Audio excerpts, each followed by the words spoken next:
ఆదికాండం 1 అధ్యాయము 1 వచనం.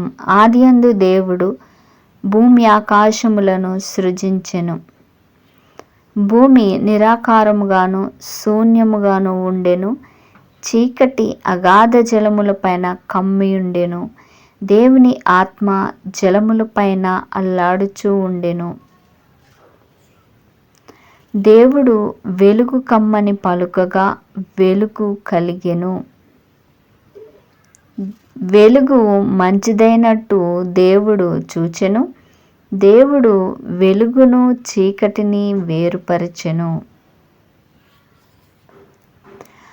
దేవుడు వెలుగునకు పగలనియు చీకటికి రాత్రి అనియు పేరు పెట్టెను.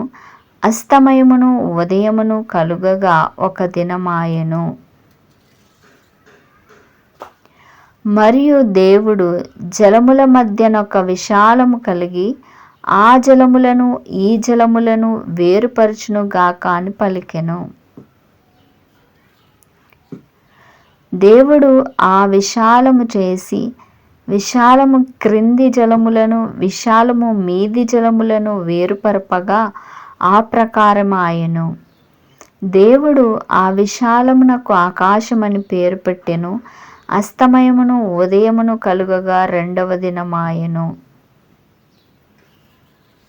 దేవుడు ఆకాశము క్రిందనున్న జలములొక్కచోటనే కూర్చబడి ఆరిన నేల కనబడును గాక అని పలుకగా ఆ ప్రకారమాయెను. దేవుడు ఆరిన నేలకు భూమి అని పేరు పెట్టెను. జలరాశికి ఆయన సముద్రములని పేరు పెట్టెను. అది మంచిదని దేవుడు చూచెను. దేవుడు గడ్డిని విత్తనములిచ్చు చెట్లను భూమి మీద తమ తమ జాతి ప్రకారము తమలో విత్తనములు గల ఫలమిచ్చు ఫలవృక్షములను భూమి మొలిపింపుగాకని పలకగా ఆ ప్రకారమాయెను. భూమి గడ్డిని తమ తమ జాతి ప్రకారము విత్తనములిచ్చు చెట్లను తమ తమ జాతి ప్రకారము తమలో విత్తనములు గల ఫలవృక్షములను మొలిపింపగా అది మంచిదని దేవుడు చూచెను. అస్తమయమును ఉదయమును కలుగగా 3వ దినమాయెను.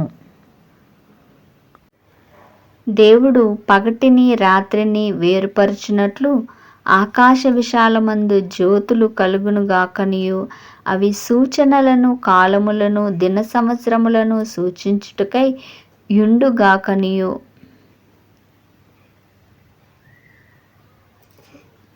భూమి మీద వెలుగిచ్చుటకు అవి ఆకాశ విశాలమందు జ్యోతులై యుండుగాకనియు పలికెను. ఆ ప్రకారమాయెను. దేవుడు ఆ 2 గొప్ప జ్యోతులను అనగా పగటిని ఏలుటకు పెద్ద జ్యోతిని రాత్రిని ఏలుటకు చిన్న జ్యోతిని నక్షత్రములను చేసెను. భూమి మీద వెలుగిచ్చుటకును పగటిని రాత్రిని ఏలుటకును వెలుగును చీకటిని వేరుపరచుటకును దేవుడు ఆకాశ విశాలమందు వాటినుంచెను. అది మంచిదని దేవుడు చూచెను. అస్తమయమును ఉదయమును కలుగగా 4వ దినమాయెను. దేవుడు జీవము కలిగి చలించు వాటిని జలములు సమృద్ధిగా పుట్టించునుగాకనియు పక్షులు భూమిపైన ఆకాశ విశాలములో ఎగురునుగాకనియు పలికెను. దేవుడు జలములలో వాటి వాటి జాతి ప్రకారము జలములు సమృద్ధిగా పుట్టించిన మహామత్స్యములను జీవము కలిగి చలించి వాటన్నింటినీ దాని దాని జాతి ప్రకారము రెక్కలు గల ప్రతి పక్షిని సృజించెను. అది మంచిదని దేవుడు చూచెను. దేవుడు మీరు ఫలించి అభివృద్ధి పొంది సముద్ర జలములలో నిండి యుండుడనియు పక్షులు భూమి మీద విస్తరించుగాకనియు వాటిని ఆశీర్వదించెను. అస్తమయమును ఉదయమును కలుగగా 5వ దినమాయెను.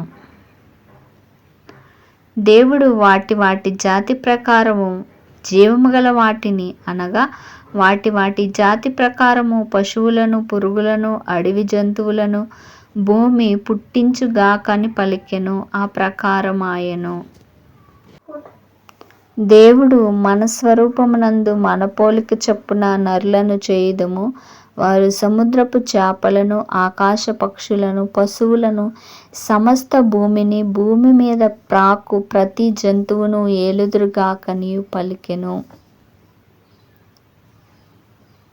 దేవుడు తన స్వరూపమందు నరునిని సృజించెను.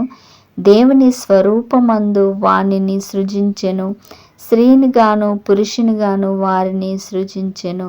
దేవుడు వారిని ఆశీర్వదించెను. ఎట్లనగా, మీరు ఫలించి అభివృద్ధి పొంది విస్తరించి భూమిని నిండించి దానిని లోపరుచుకొనుడి. సముద్రపు చేపలు, ఆకాశ పక్షులు, భూమి మీద ప్రాకు ప్రతి జీవి ఏలుడని దేవుడు వారితో చెప్పెను.